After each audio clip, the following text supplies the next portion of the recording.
আমার গৃহশিক্ষক যখন আমাকে প্রাইভেট পড়াতে আসতেন, তখন তিনি আমার দিকে কেমন করে যেন চেয়ে থাকতেন। তার চাওয়া দেখে আমি খুব ভয় পেয়ে যেতাম।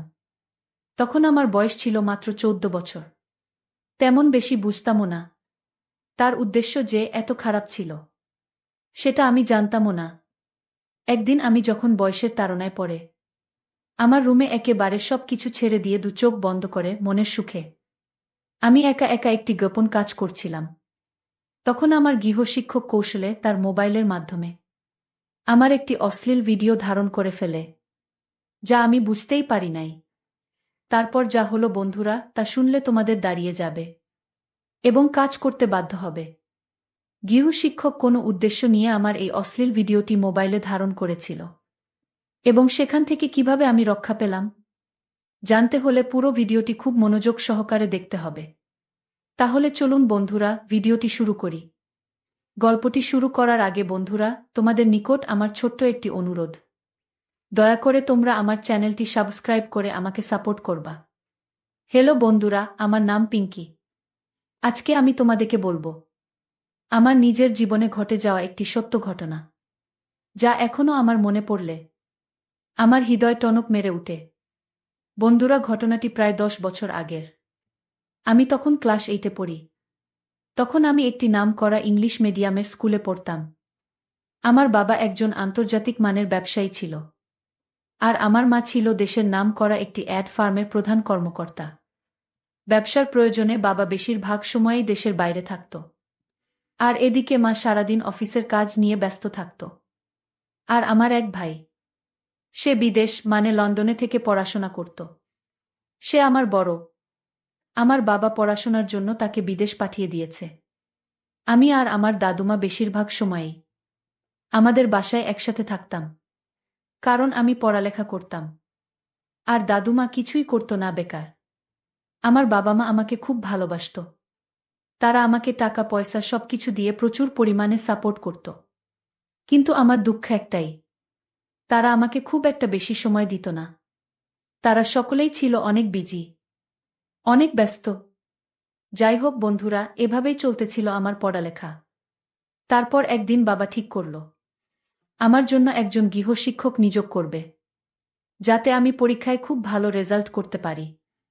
বাবার যেই কথা সেই কাজ। বাবা আমার জন্য বুয়েটের একজন ভালো মেধাবী ছাত্রকে আমার গৃহশিক্ষক হিসেবে নিয়োগ করলেন। আমার গৃহশিক্ষকের নাম ছিল উৎপল। সে অত্যন্ত মেধাবী একজন ছাত্র ছিল। এসএসসি এবং ইন্টারমিডিয়েট দুটো পরীক্ষাতেই সে জিপিএ গোল্ডেন 5 পেয়েছে। তারপর সে ভর্তি পরীক্ষার মাধ্যমে মেধাক্রম অনুযায়ী Bangladesh university of engineering and technology মানে বুয়েটে পেয়েছে চান্স। এরকম একটা মেধাবী স্টুডেন্ট আমার গৃহশিক্ষক, ভাবতেই আমার খুব খুশি লাগছে। সত্যিকার অর্থে আমি এই এরকম ধরনের মেধাবী শিক্ষক পেয়ে খুব খুশি, কারণ আমি যা বুঝি না সে আমাকে খুব ভালো করে তা বুঝিয়ে দিবে। আমার গৃহশিক্ষক প্রথম দিন যখন আমাকে পড়াতে আসলো, সেদিন থেকেই তিনি আমার দিকে কেমন করে যেন চেয়ে থাকত। তার চাওয়া দেখলেই আমি ভয় পেয়ে যেতাম, কিন্তু তার বোঝানোর কৌশলটা ছিল খুবই অসাধারণ। তার সমস্ত পড়াই আমি খুব ভালোভাবে বুঝে ফেলতাম, কিন্তু তার দু একটা বৈশিষ্ট্য ছিল খুবই খারাপ। বিশেষ করে তার অদ্ভুতভাবে চেয়ে থাকাটা আমার খুব খারাপ লাগত। যাই হোক বন্ধুরা, আমার গৃহশিক্ষক প্রতিদিন আমাকে পড়াতে আসত। এইভাবে পড়াতে পড়াতে প্রায় 3 মাস হয়ে গেল। সে খুব ভালোভাবে আমাকে পড়াত। তার বোঝানোর কৌশলটাই ছিল অন্যরকম। কিন্তু মাঝে মাঝে আমি প্রায় প্রায় খেয়াল করতাম সে আমার দিকে খুব বাজেভাবে তাকিয়ে থাকত, খুব খারাপভাবে নজর দিত। কিন্তু আমি তো তখন ছোট্ট, মাত্র ক্লাস 8-এ পড়ি, খুব একটা বেশি বুঝতাম না সে কেন আমার দিকে এভাবে তাকিয়ে থাকত। একদিন সে যখন আমাকে পড়াচ্ছিল, তখন তার পায়ের অঙ্গুলি টেবিলের নিচ দিয়ে আমার নিচের এমন একটি জায়গায় নাবাচাবা দিল, যার ফলে আমার গায়ের সমস্ত লোম কেঁপে উঠেছিল, মানে শিহরণ জেগে উঠছিল। আমি কিছুক্ষণ চুপ করে রইলাম। তারপর দেখলাম স্যার আমার নীরবতার সুযোগ পেয়ে আরও বেশি অসভ্যতাগিরি করার চেষ্টা করল। তখন আমি স্যারকে বললাম, স্যার আপনি আমার সাথে কি করছেন এসব?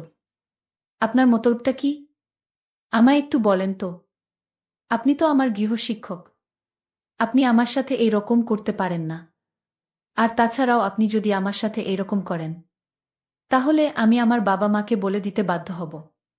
তারপর স্যার কিছুক্ষণ চুপ করে থেকে রাগে ক্রোধে তার মোবাইলে আমাকে একটা ভিডিও দৃশ্য দেখালেন, যেখানে আমার নিজের একটা অশ্লীল ভিডিও। আমি বললাম, স্যার, আপনি এটি কোথায় পেয়েছেন?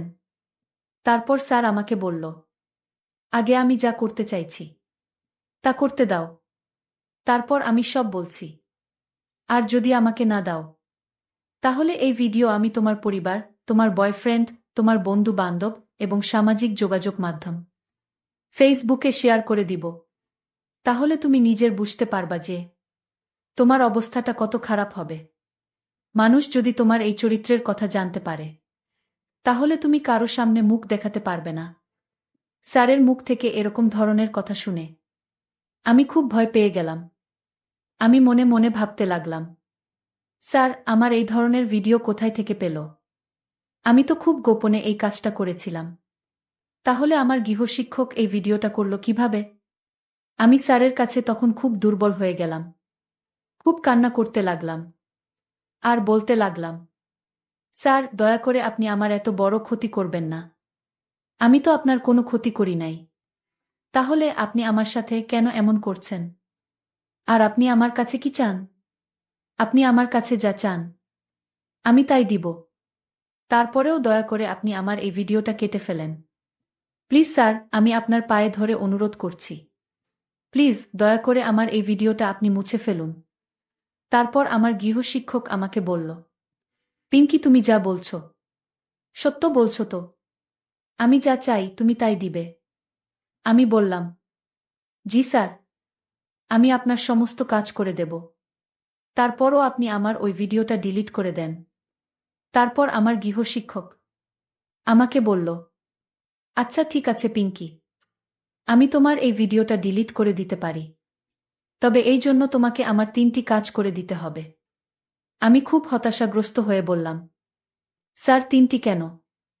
এজন্য যদি আমাকে 10টি কাজও করতে হয়, তারপরও আমি রাজি আছি। স্যার আমার কথা শুনে একটু মুচকি হাসি দিলেন। আর বললেন, বাহ বাহ পিঙ্কি, তুমি খুব ভালো মেয়ে। আমি জানতাম তুমি আমার শর্তে রাজি হয়ে যাবে। তারপর আমি বললাম, স্যার, তাহলে এবার দয়া করে বলুন আমাকে কি করতে হবে? আর 3টি শর্ত কি? তখন স্যার বলল, একটু ধৈর্য ধরো, আমি আস্তে আস্তে তোমাকে সব বলছি। স্যার কিছুক্ষণ চুপ থেকে আমাকে বলল, আমি আগামীকাল তোমাকে 3টি শর্ত দিব। এই 3টি শর্ত পূরণ করতে পারলেই আমি তোমার এই ভিডিওটা ডিলিট করে দিব।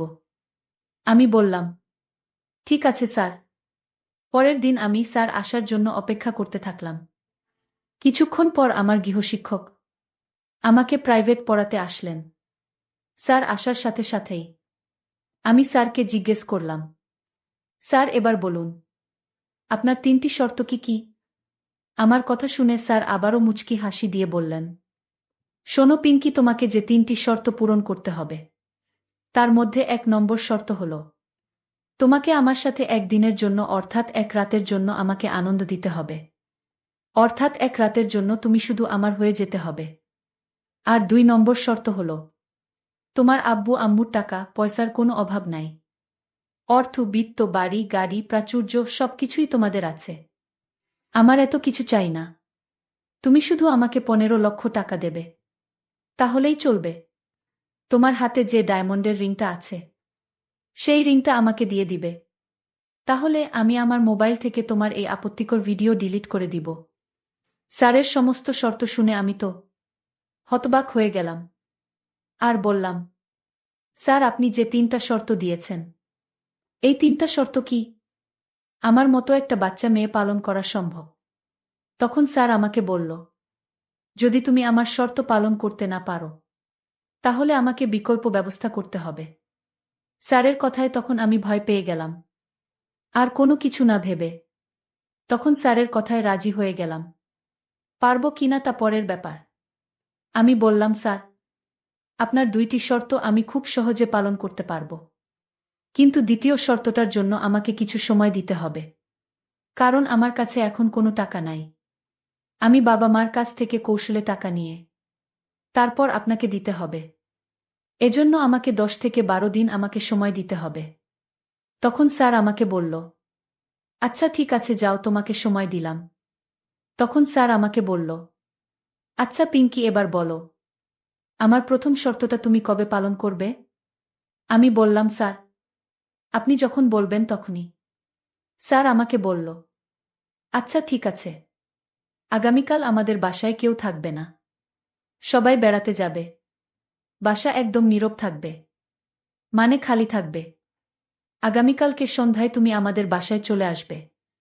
আমি তোমার জন্য অপেক্ষা করব। আমি বললাম, ঠিক আছে স্যার। তারপর সন্ধ্যা দিকে আমি স্যারের বাসায় চলে গেলাম। আমি স্যারের বাসায় যাওয়ার কারণে স্যার খুব খুশি হয়ে গেল আর আমাকে বেশ আপ্যায়ন করার চেষ্টা করছে। রাত যখন 10টা বাজল, তখন স্যার আমাকে তার এখানে কাজ করার আহ্বান জানালো। আমি বাধ্য হয়ে তার এখানে যেতে হলো। কিন্তু মনে মনে খুব ভয় পাচ্ছিলাম, কারণ আমার বয়স মাত্র 14 আর আমার স্যারের বয়স 21 কি 22 হবে। তখন আমার খুব ভয় লাগছিল। মনে মনে ভাবছিলাম, আমি কুলিয়ে উঠতে পারব তো? আর যদি না পারি তাহলে তো আমার অনেক কষ্ট হবে। তারপরেও আমি স্যারের ফাঁদে পড়ে গেছি। যেভাবেই হোক আমাকে পারতে হবে। স্যার যখন প্রথমে প্রস্তুত নিচ্ছিলেন, তখন স্যারের বিশেষটা দেখে আমার তো মরে যাবার মতো অবস্থা হলো। আমি খুব ভয় পেয়ে গেলাম। তারপরও সে আমাকে কোনোভাবেই ছাড় দিল না। যখন সে আমার এখানে অল্প দিল, তখন আমার মনে হলো আমি শেষ হয়ে যাচ্ছি। মনে হচ্ছে আমার দম বন্ধ হয়ে আসছে। আমি তখন স্যারকে বললাম, প্লিজ স্যার, একটু স্বাভাবিক হন। আমি আর পারছি না। আমার খুব কষ্ট হচ্ছে। কি বলবো বন্ধুরা, সেই দিন ছিল আমার জীবনের প্রথম দিন। সেই দিন আমার অবস্থা খুব খারাপ করে দিয়েছিল। আমি বললাম, কাজ শেষ করার পর আমি খুব অসুস্থ হয়ে পড়লাম। তারপর সে অনেকক্ষণ আবার সেবা যত্ন করে আমাকে ভালো করেছিল। তারপর বন্ধুরা সেই আরও বেশ কয়েকবার দিয়েছিল। তারপর সে ক্লান্ত হল। বন্ধুরা, প্রথম রাতের ঘটনা ছিল আমার খুব ভয়াবহ, যা আমি আজও স্মরণ করলে আমার আত্মা কেঁপে ওঠে এবং সেই সাথে আমার চোখে জল চলে আসে। তারপর আমার গৃহশিক্ষক আমাকে বলল, পিঙ্কি, আমার একটি শর্ত তো তুমি পালন করলা, বাকি 2টা শর্ত কবে পালন করবা? তারপর আমি তাৎক্ষণিকভাবে আমার হাতের ডায়মন্ডের আংটিটি স্যারকে খুলে দিয়ে বললাম, স্যার, এই নিন, এটা আপনার। তাহলে আমার প্রথম এবং তৃতীয় শর্ত পূরণ করা হয়ে গেল। বাকি রইল দ্বিতীয় শর্ত। দ্বিতীয় শর্তের জন্য আমাকে কয়েকটা দিন সময় দেন। আমি আব্বু আম্মুর কাছ থেকে যে কোনো কৌশলে আপনাকে 15 লক্ষ টাকা ব্যবস্থা করে দিচ্ছি। আমার বাবা মার টাকার কোনো অভাব নেই। আর আমাকে আব্বু আম্মু সব সময় অটাল টাকা খরচের জন্য দিয়ে রাখত। আমি বিভিন্ন খরচ বা বিভিন্ন কিছুর কথা বলে প্রায় 15 থেকে 16 দিনে 15 লক্ষ টাকার একটা ব্যবস্থা করলাম। ব্যবস্থা করার পর 15 লক্ষ টাকা স্যারের হাতে তুলে দিয়ে বললাম, স্যার, আমার সকল শর্ত আমি পূরণ করলাম। এবার আমার ভিডিওটা দয়া করে ডিলিট করে দেন। তারপর স্যার আমার চোখের সামনে ভিডিওটা ডিলিট করে দিলেন। সৃষ্টিকর্তার অনেক দয়ায় আমি আমার জীবনের এই রকম একটা ভয়াবহ অবস্থা থেকে বাঁচতে পেরেছিলাম। বন্ধুরা, সেই সময়টাতে কি যে ভয়াবহ অবস্থায় পার করেছিলাম, তা মনে পড়লে এখনও আমার টনক নড়ে যায় এবং আত্মা কেঁপে উঠে। বন্ধুরা, আজকে এই পর্যন্তই। আবারও আসবো তোমাদের মধ্যে নতুন কোনো ভিডিও নিয়ে। ভিডিওটি যদি তোমাদের ভালো লাগে, তাহলে একটি লাইক দাও। প্রতিদিন আমি তোমাদেরকে একটা করে নতুন গল্প উপহার দিব। তাই তোমাদেরকে অনুরোধ করে বলছি, তোমরা যদি এই রকম ধরনের ইন্টারেস্টিং গল্প পেতে চাও, তাহলে দয়া করে আমার চ্যানেলটি সাবস্ক্রাইব করো। পরিশেষে তোমাদের সকলের সুস্বাস্থ্য কামনা করি। ভিডিওটি দেখার জন্য তোমাদের সকলকে অসংখ্য ধন্যবাদ।